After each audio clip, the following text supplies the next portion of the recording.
Hello everybody, Audrey here. Merry Christmas!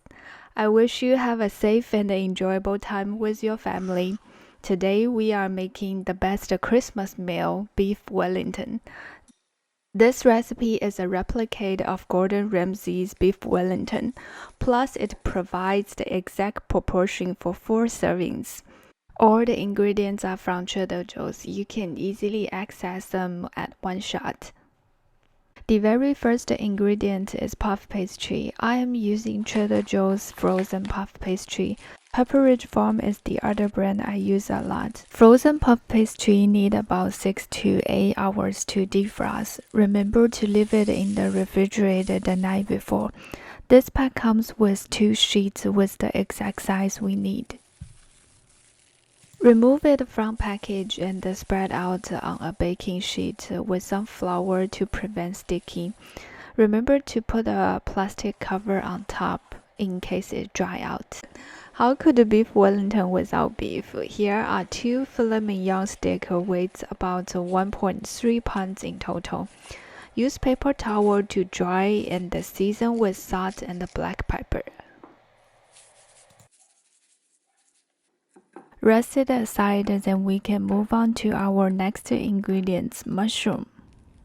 Here is 32 ounces of white mushroom.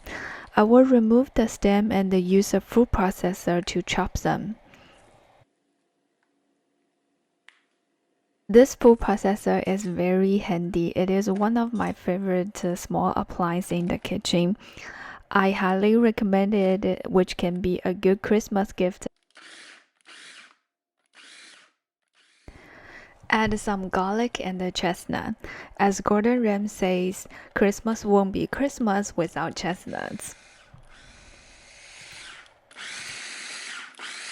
Then we will cook the mushroom in a hot dry pan.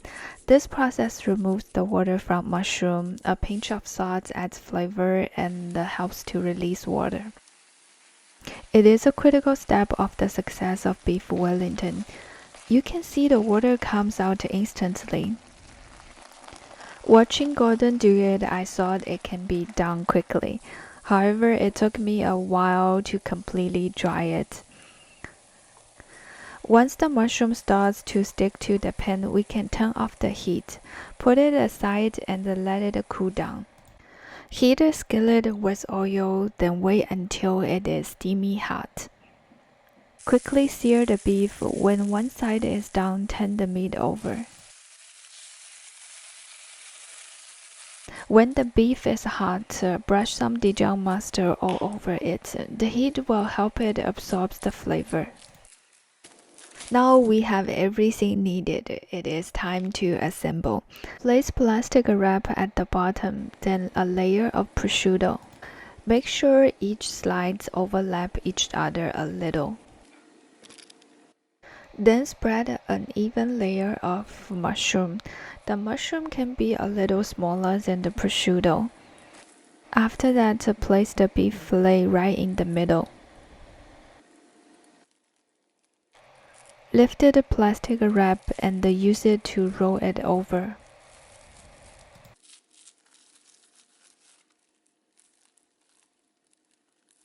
This may look a little harder for the first time, however it used the same technique to make a sushi roll. The goal is to tuck and wrap everything like a cylinder. On each side, use prosciutto to wrap everything and pour the plastic wrap out. Later on, we will use that plastic wrap to twist it and get to a perfect shape. Now let it chill in the refrigerator for 30 minutes. Here comes the last part of assembling.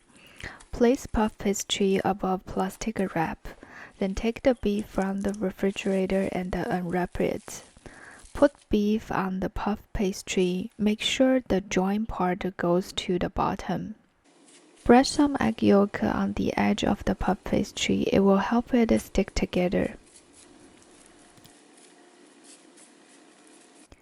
Now we will use the same technique we did before to wrap the puff pastry. This time I will just let you watch without talking.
After this, we will rest it in the refrigerator for 15 minutes. Wrap it and brush some egg yolk. Egg yolk will make it shine and brown after baking.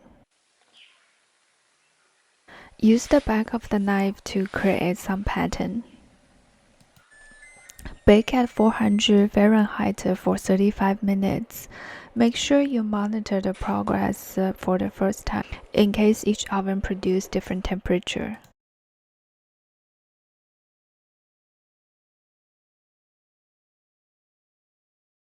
This is Audrey. I hope your family and their friends like it.